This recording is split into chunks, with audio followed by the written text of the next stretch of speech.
Telugu PMC ప్రేక్షకులకు స్వాగతం. Hi friends, మీరు గనక ఇప్పుడే మా ఛానల్కు వచ్చినట్లయితే మా ఛానల్ని సబ్స్క్రైబ్ చేసుకోండి. సబ్స్క్రైబ్ చేయడంతో పాటు పక్కనే ఉన్న బెల్ ఐకాన్ని క్లిక్ చేయండి. కళ్యాణ వైభోగం సీరియల్లో హీరోగా నటించిన సన్నీ ప్రేక్షకుల్ని బాగా ఆకట్టుకున్నాడు. బిగ్ బాస్ సీజన్ 5లో తన గేమ్తో షణ్ముఖ్ జశ్వంత్ని ఓడించి టైటిల్ గెలుచుకున్న విషయం తెలిసిందే. బిగ్ బాస్లో వచ్చిన ఫేమ్తో సన్నీ హీరోగా ప్రస్తుతం దూసుకెళ్తున్నాడు.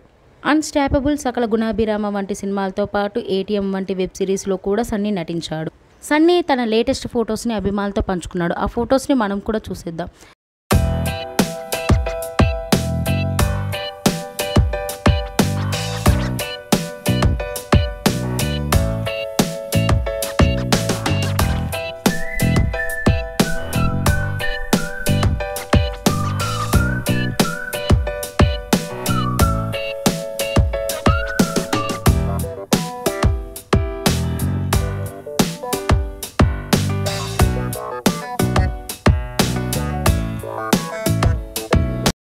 ఈ వీడియో మీకు నచ్చినట్లయితే లైక్ చేసి మరిన్ని టాలీవుడ్ లేటెస్ట్ అప్డేట్స్ మిస్ అవ్వకుండా చూడాలంటే తెలుగు పిఎంసి ఛానల్ను సబ్స్క్రైబ్ చేసుకొని పక్కనే ఉన్న బెల్ ఐకాన్ని క్లిక్ చేయండి.